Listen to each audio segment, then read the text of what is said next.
ഇതിൻ്റെ air filter clean ചെയ്യുന്നത് എങ്ങനെയാണെന്ന് ഞാൻ കാണിച്ചു തരാം. ഇതിൻ്റെ എയർ ഫിൽറ്റർ ക്ലീൻ ചെയ്യുന്നത്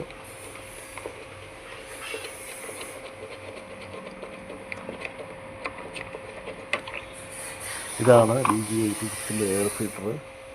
ഈ എയർ ഫിൽറ്റർ ഊരിയെടുത്ത് ബ്ലോവർ ഉപയോഗിച്ചോ ബ്രഷ് ഉപയോഗിച്ചോ ഇതിലെ പൊടികൾ നീക്കം ചെയ്യാനാണ്.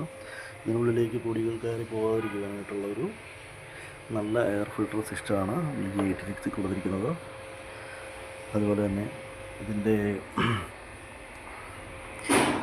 ആക്സിലേറ്റർ സിസ്റ്റം ആണെങ്കിൽ നമുക്ക് ആക്സിലേറ്റർ ഈസിയായിട്ട് വർക്ക് ചെയ്യിക്കുക. അതുപോലെ തന്നെ ടോപ്പ് ചെയ്യാനായിട്ട് ഈ സ്വിച്ച് നേരെ താഴേക്ക് അമർത്തിയാൽ മാത്രം മതി. വീണ്ടും അത് ഓണിൽ തന്നെ വന്നിരിക്കും. അപ്പം നമ്മൾ ചോക്ക് കൊടുത്തുകൊണ്ട് വലിച്ചാണ് ഓട്ടോമാറ്റിക്കായിട്ട് സ്റ്റാർട്ടാവുകയും അതുപോലെ ചോക്ക് റിലീസാവുകയും ചെയ്യും. അതുപോലെ തന്നെ എളുപ്പത്തിൽ ചോക്ക് റിലീസാകും. ആക്സിലേറ്റർ ഞെക്കുമ്പോൾ ചോക്ക് റിലീസാകും. അതുപോലെ തന്നെ നമുക്ക് എളുപ്പം ഉപയോഗിക്കാൻ സാധിക്കുന്നൊരു നല്ല മെഷീനാണ്. ആവശ്യമുള്ള ഇത്തരം മെഷീനുകൾ വാങ്ങുകയാണെങ്കിൽ ജോലി എളുപ്പമായിരിക്കും.